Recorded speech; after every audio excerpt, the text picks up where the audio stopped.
La Fresh Morning. La Fresh Morning. Vous êtes sur les 104.5 Urban FM, la station urbaine. Géna, on parle de la parole. Oui, ce matin, on parle de la parole et je pense que tout le monde a déjà entendu l'expression « donner sa parole ». Alors, qu'est-ce que c'est donner sa parole et surtout, c'est quoi la valeur d'une parole donnée?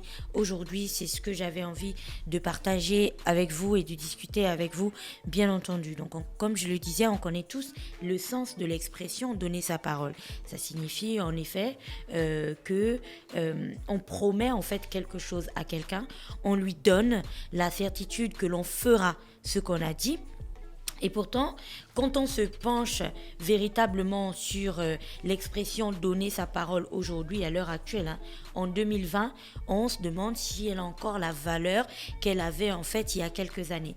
Pourquoi c'est important en fait de se pencher sur la valeur de ce principe? Parce que c'est un principe, le respect de la parole donnée est un principe que l'on doit intégrer en fait dans la vie de tous les jours. Parce que si on repart en arrière, dans un monde, si on repart en arrière, des années très très loin, on comprend qu'à cette époque-là, il n'y avait pas le contrat où on signait et tout ça, et puis voilà, je mets mon nom, on fait beaucoup d'articles, on dit qu'on va aller devant le tribunal et ce genre de choses. Non, les deals, les ententes, les contrats et ce que vous voulez en fait se scellaient sur la base de la parole donnée et la plupart du temps sur la base d'une bonne poignée de main. Pourquoi? Parce que à cette époque, ce qui comptait, ce qui faisait d'un homme un homme, comme a dit, comment il s'appelle? Lord Comindon. Ce qui faisait d'un homme un homme était avant tout invisible. C'est-à-dire, tu vois pas, tu le dis, tu ne prends pas le papier comme on tient les contrats aujourd'hui. Donc c'était ça en fait. Un homme était un homme, mais on prend ça avec grand H. Un homme était un homme sur la base de ses valeurs et sur la base de ses principes.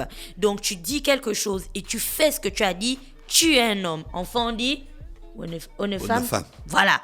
Donc tu fais ce que tu dis quelque chose et tu fais ce que tu as dit, tu es un homme. C'est pour ça que à cette période-là, bien entendu, il y avait cette valeur qui était donnée à la parole. Après, le monde a évolué.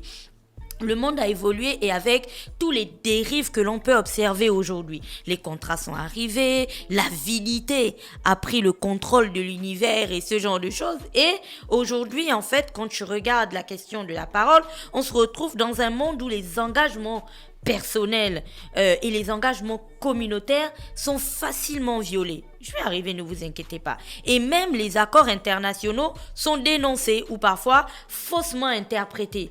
Ça donne donc libre cours à des promesses en fait que les politiciens pourraient faire, que souvent, tu sais, les politiciens font des promesses et après, lorsque tu essaies de creuser, de pousser et de les mettre dos au mur, ils disent que les promesses des politiciens n'engagent que ceux qui y croient. Tu vois, c'est en fait la fuite en avant pour ne pas respecter la parole qui a été donnée. Et puis, tu as aussi certaines personnes qui passent souvent, et c'est de ça dont je parlais quand je parlais d'engagement communautaire, qui passent souvent, qui font des déclarations avec le cœur sur la main, mais qui en vérité derrière cachent les doigts croisés. Tu sais, quand on était petit, on disait que si tu promets un truc et que tu croises les doigts derrière, en réalité, ta promesse, tu vois, ne tient sur rien en fait. Et donc, dans de telles conditions où, comme je le disais, l'avidité est vraiment, on a l'impression que l'avidité contrôle le monde, que le vol est devenu la chose que l'on partage sans vergogne aucune, ou que d'un autre côté, la perte des valeurs et l'absence de principes chez certaines personnes ne leur donne aucune insomnie du tout. Dans un monde pareil, quelle est encore l'importance et quelle est encore la valeur que l'on pourrait donner à la parole?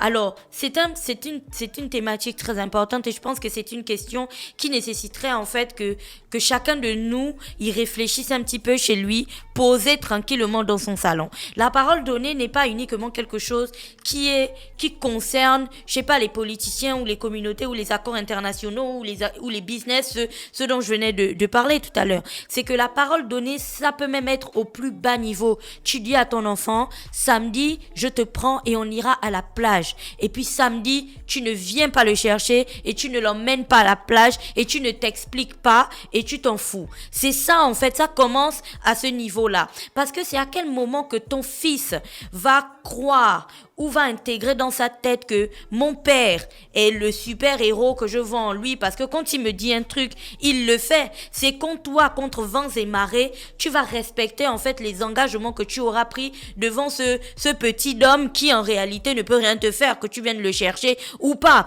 Mais ça traduira, cette action est tellement minime en fait, je vais venir te chercher puis tu vas pas le chercher.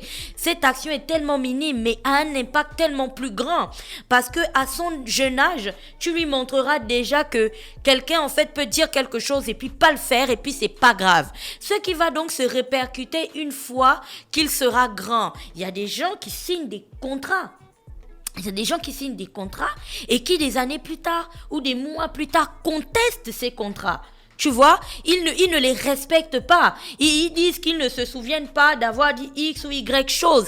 C'est ça le malaise de notre société. Si tu regardes, par exemple, on parlait de politiciens, mais si tu regardes aujourd'hui, lorsqu'un ministre est nommé dans notre République, qu'est-ce qui se passe? Il y a la prestation de serment devant le président de la République. Il jure que, voilà, il va respecter, machin. Il dit plein de trucs et que il va surtout travailler avec, c'est quoi, les valeurs là, l'équité, hein, le respect, l'intégrité, l'intégrité, la loyauté, voilà, tout la ça. transparence. Il cite tout ça, tu vois. Et puis après, des années plus tard, tu vas entendre que il y a un truc qui était louche. C'est qu'à ce moment précis, lorsqu'il prête serment devant le président de la République, il n'écrit pas un truc de sa main et puis il signe et puis il va lui donner. Il est devant lui, lui donne sa parole que moi, telle personne, tu cites ton nom, tu vois, je m'engage à, tu te prononces, en fait, tu donnes ta parole à la communauté, tu donnes ta parole au pays, tu dis que tu travailleras avec cette intégrité. C'est la même chose pour les personnes qui sont dans la fonction publique, tu vois, qui ont une parcelle des responsabilités ou des charges de l'État. C'est que ces personnes-là, lorsqu'on les a mises à ces postes-là, il y a des choses que, bien entendu, nous, on ne voit pas. Si on te donne, tu es peut-être quelqu'un qui gère un gros budget sur quelque chose, tu donnes ta parole que cet argent, tu l'utiliseras pour faire le travail pour lequel l'argent en question a été mis à disposition.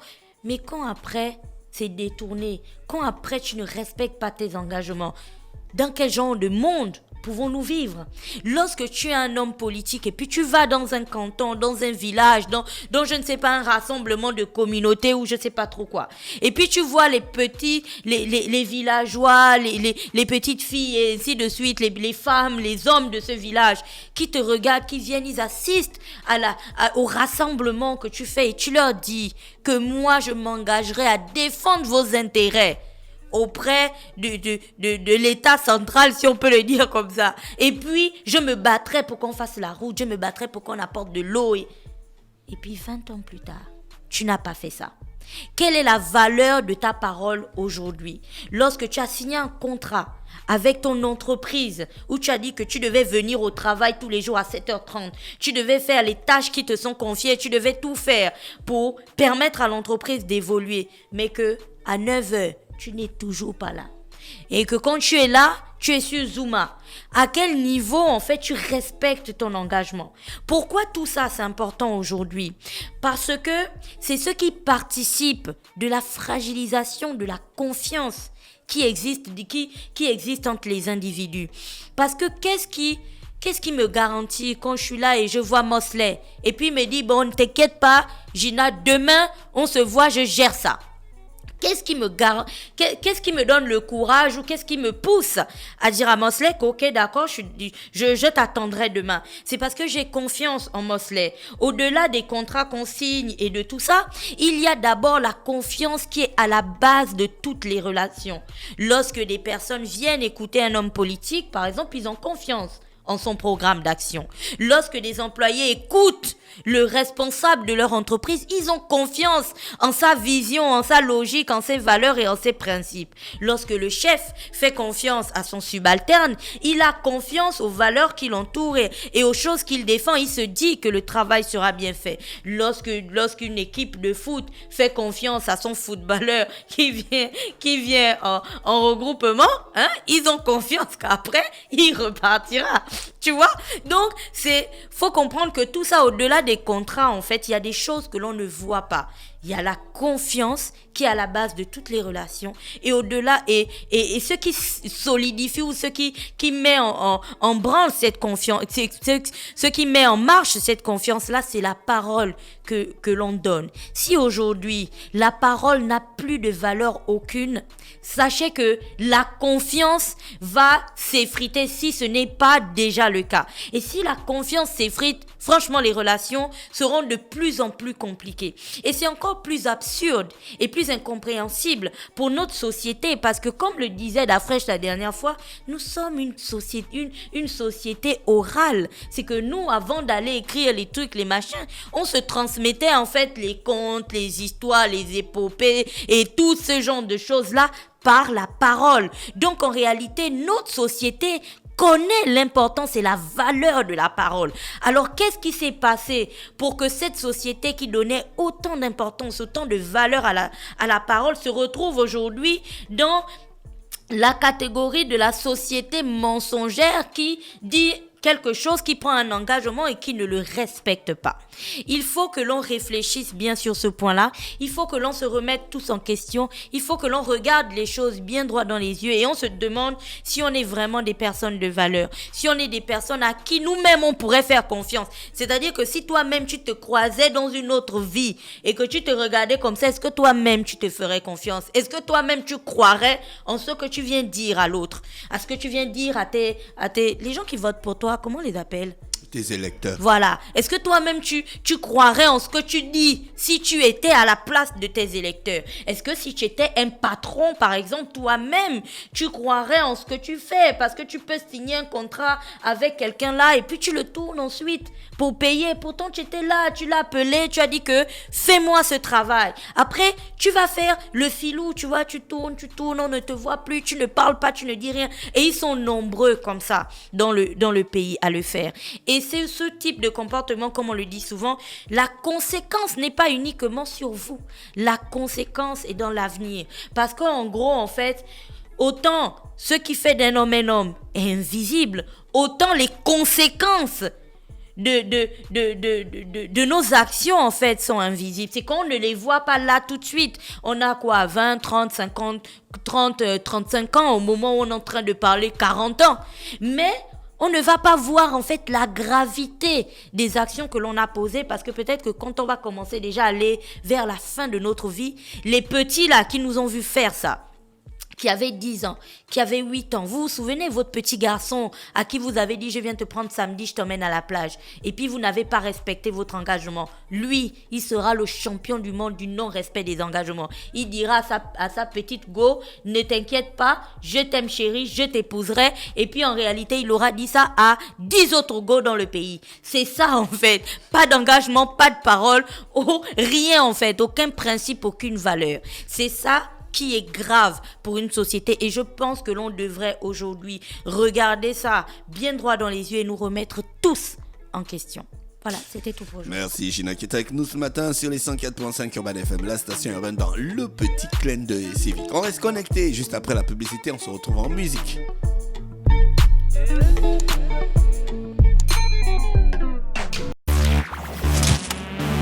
Dafresh Morning.